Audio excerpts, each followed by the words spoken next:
야, 이거 진짜 무섭다는데 같이 볼래? 친구가 권한 공포 영화 앞에서 여러분은 어떤 반응을 보이시나요? 어떤 분들은 아니, 나 그런 거 못 봐.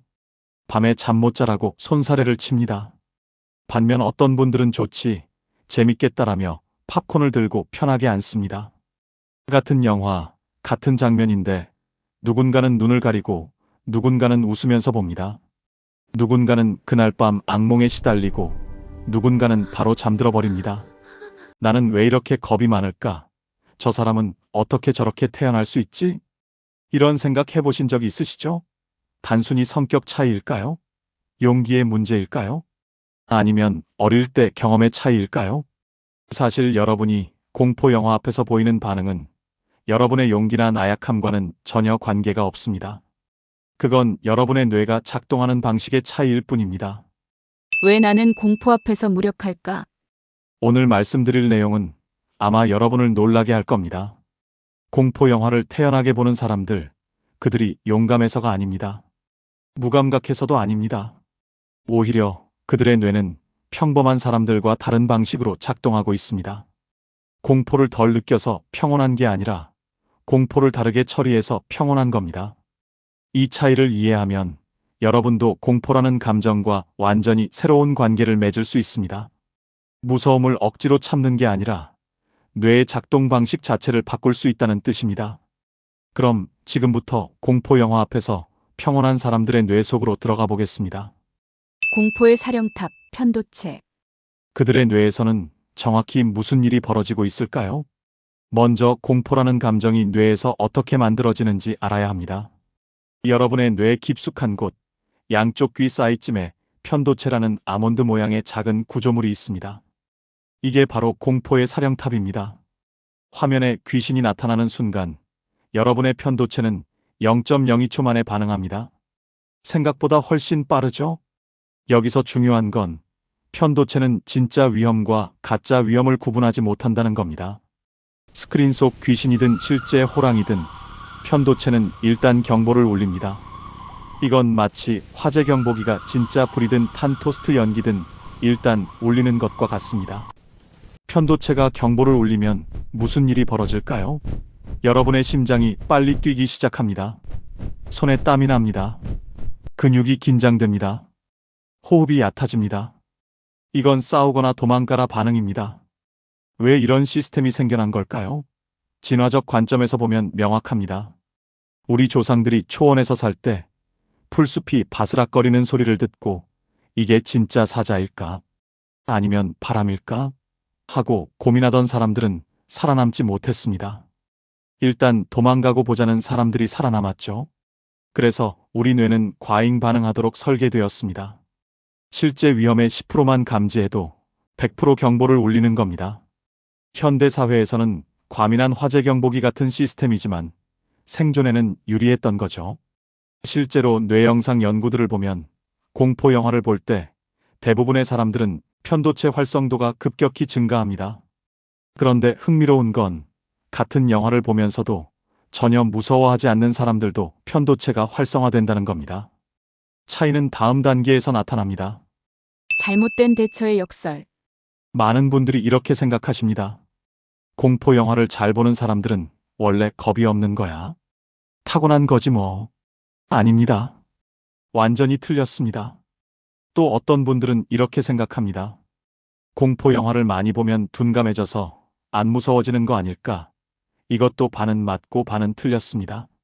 진짜 문제는 감각의 강도가 아닙니다. 뇌가 그 감각을 어떻게 해석하느냐가 핵심입니다. 무서워하지 마, 참아라고 자기 자신에게 말하는 방식은 효과가 없습니다. 왜냐하면 그건 이미 울린 경보를 억지로 무시하려는 시도이기 때문입니다. 불이 났는데 화재 경보기 배터리를 빼는 것과 같습니다. 근본적인 해결책이 아니죠. 실제로 무섭지 않아라고 속으로 되뇌는 순간 뇌는 오히려 무섭다는 단어에 더 집중하게 됩니다. 이건 역설적이지만 뇌의 작동 원리입니다. 분홍 코끼리를 생각하지 마세요라고 하면 오히려 분홍 코끼리가 떠오르는 것과 같은 원리죠. 평온한 사람들의 뇌. 그럼 공포 앞에서 평온한 사람들의 뇌는 뭐가 다를까요?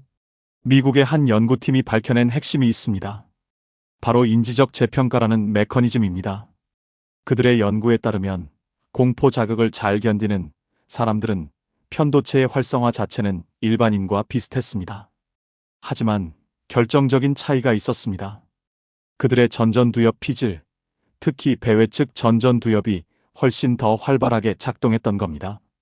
전전두엽은 뇌의 CEO입니다. 이성적 판단, 계획, 감정 조절을 담당하죠. 공포 영화를 평온하게 보는 사람들의 뇌에서는 편도체가 위험해 라고 외칠 때 전전두엽이 아니야, 이건 영화야, 안전해라고 답하는 대화가 활발하게 일어나고 있었습니다. 더 흥미로운 연구도 있습니다. 뇌과학자들은 공포 영화를 보는 동안 실시간으로 뇌를 스캔했습니다. 그 결과 평온한 사람들의 뇌에서는 편도체와 전전두엽 사이의 연결 강도가 일시적으로 약 40% 증가했습니다. 마치 두 부서 간의 한 라인이 강화되는 것처럼요. 반면 공포를 강하게 느끼는 사람들의 뇌에서는 이 연결이 오히려 약화되었습니다. 편도체가 혼자 폭주하는 상태였던 거죠. 브레이크 없이 달리는 자동차와 같았습니다. 공포와 새로운 관계를 맺는 5가지 훈련법. 그럼 어떻게 하면 여러분의 전전두엽을 활성화시켜서 공포와 새로운 관계를 맺을 수 있을까요? 구체적인 방법 5가지를 알려드리겠습니다. 첫 번째, 메타인지적 라벨링 훈련. 공포를 느끼는 순간, 나 지금 무섭다가 아니라 내 편도체가 지금 활성화되고 있구나라고 생각해 보세요. 이게 왜 중요할까요? 뇌과학적으로 감정과 감정에 대한 관찰은 완전히 다른 신경회로를 사용합니다. 나 무섭다라고 하면 감정에 동일시되지만 편도체가 반응하는구나라고 하면 관찰자의 위치로 이동합니다. 한 대학원생의 사례가 있습니다. 그는 공포 영화를 전혀 못 봤습니다. 그런데 뇌과학을 공부한 뒤 무서운 장면이 나올 때마다 지금 내 편도체 활성도 200% 상승 중이라고 속으로 되뇌이기 시작했습니다. 6개월 뒤 그는 공포 영화를 편하게 볼 수 있게 되었습니다. 처음에는 어색하겠지만 이 방법을 쓰면 전전두엽이 자동으로 활성화됩니다. 관찰하고 분석하는 행위 자체가 전전두엽의 영역이기 때문입니다. 두 번째, 예측 가능성 높이기 전략. 공포의 핵심은 예측 불가능성입니다. 언제 귀신이 튀어나올지 모르는 불확실성이 편도체를 자극합니다. 해결책은 불확실성을 줄이는 겁니다. 공포 영화를 보기 전에 줄거리를 미리 찾아보세요. 그럼 재미없잖아라고 생각하실 수 있습니다. 하지만 목적이 다릅니다. 지금은 즐기기가 아니라 뇌훈련이 목적입니다. 뇌과학 연구에 따르면 예측 가능한 공포 자극에 대해서는 편도체의 반응이 크게 감소합니다. 반면 전전두엽의 활성도는 유지됩니다. 이건 마치 롤러코스터를 탈 때 미리 코스를 알고 타면 덜 무서운 것과 같은 원리입니다. 실제로 한 30대 여성분이 이 방법을 써서 놀라운 변화를 경험했습니다. 처음에는 줄거리를 다 알고 보는 영화 한 편부터 시작했습니다. 그 다음엔 절반만 알고 보기, 그 다음엔 예고편만 보고 보기, 이렇게 단계적으로 불확실성을 높여갔습니다. 3개월 뒤 그녀는 아무 정보 없이도 공포 영화를 볼 수 있게 되었습니다. 세 번째, 신체 반응 재해석 훈련. 심장이 빨리 뛰는 걸 공포로 해석하지 말고 흥분으로 재해석하세요. 이게 가능할까요? 완전히 가능합니다. 실제로 미국의 한 연구에서 참가자들에게 공포 영화를 보여주면서 두 그룹으로 나눴습니다. 한 그룹에게는 심장이 뛰는 건 무서워서야라고 했고, 다른 그룹에게는 심장이 뛰는 건 흥분되어서야라고 했습니다. 결과는 똑같은 생리적 반응인데도 흥분으로 해석한 그룹은 영화를 훨씬 더 즐겼고 덜 무서워했습니다.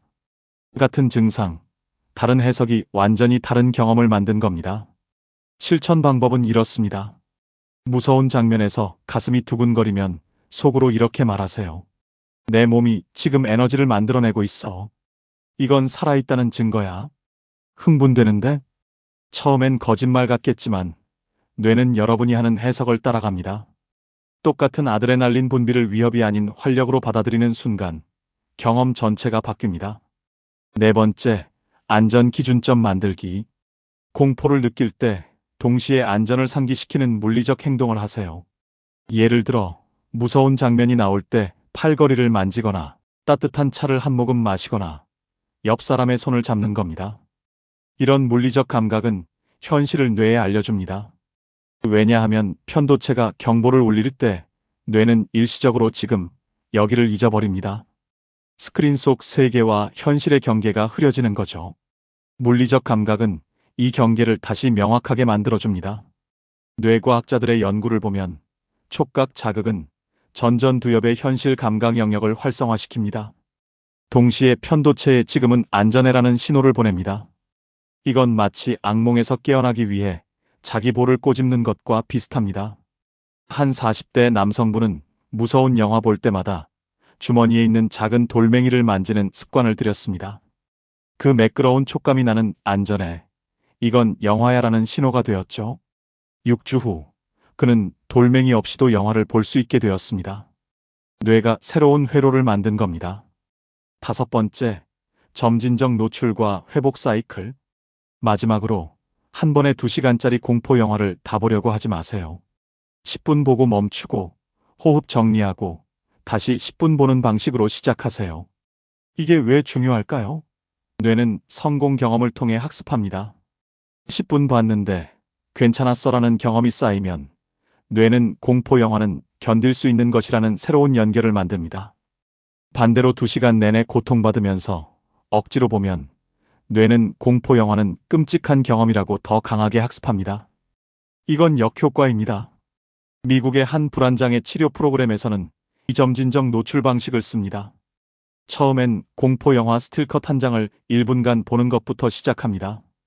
그 다음엔 예고편 30초, 그 다음엔 조용한 장면 5분. 이런 식으로 단계를 올립니다. 한 대학생이 이 방법을 써서 놀라운 변화를 경험했습니다. 처음엔 공포 영화 포스터만 봐도 불안했습니다. 하지만 4개월간 점진적으로 노출 시간을 늘렸고 지금은 친구들과 함께 공포 영화 마라톤을 즐깁니다. 핵심은 작은 성공의 누적이었습니다. 메타인지의 극치, 관찰하는 사람으로 거듭나기.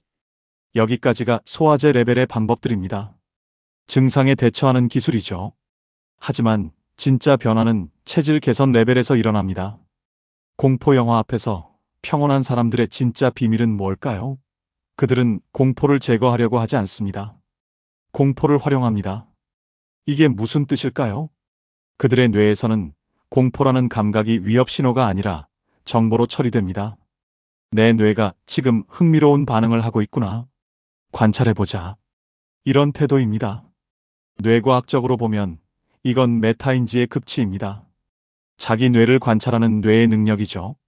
이 능력이 발달하면 공포뿐 아니라 모든 감정과 새로운 관계를 맺을 수 있습니다. 실제로 유럽의 한 신경과학 연구소에서 명상 수련자들의 뇌를 스캔했습니다.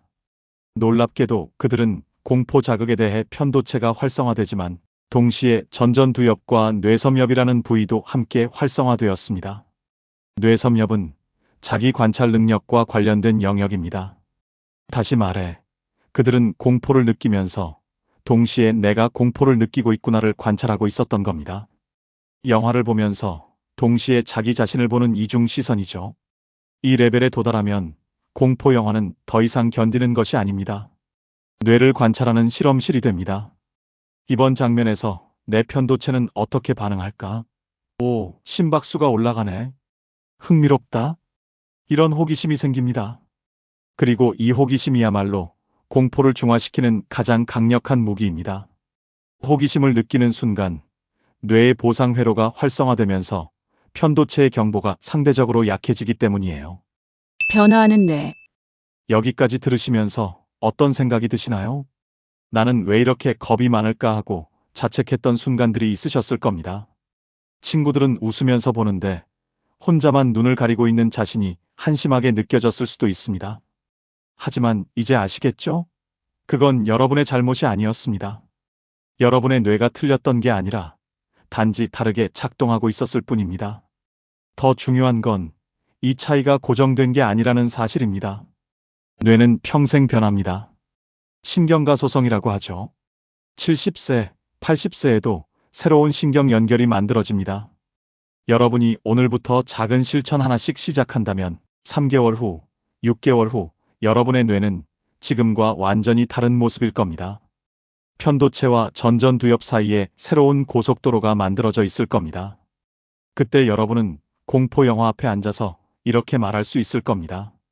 나는 공포를 느끼는 사람이 아니라 공포를 관찰하는 사람이야. 이건 단순히 공포 영화를 잘 보게 되는 것 이상의 의미입니다. 여러분이 모든 강렬한 감정 앞에서 더 자유로워진다는 뜻입니다. 분노, 불안, 슬픔, 이 모든 감정들과 새로운 관계를 맺을 수 있게 됩니다. 여러분의 뇌는 여러분이 생각하는 것보다 훨씬 더 강력하고 유연하고 아름답습니다. 지금 이 순간에도 변화하고 있습니다. 여러분은 공포 영화 앞에서 어떤 반응을 보이시나요? 댓글로 공유해 주세요. 그리고 오늘 배운 방법 중 하나라도 실천해 보신다면 그 경험도 꼭 들려주세요. 여러분의 이야기가 다른 분들에게 큰 힘이 됩니다.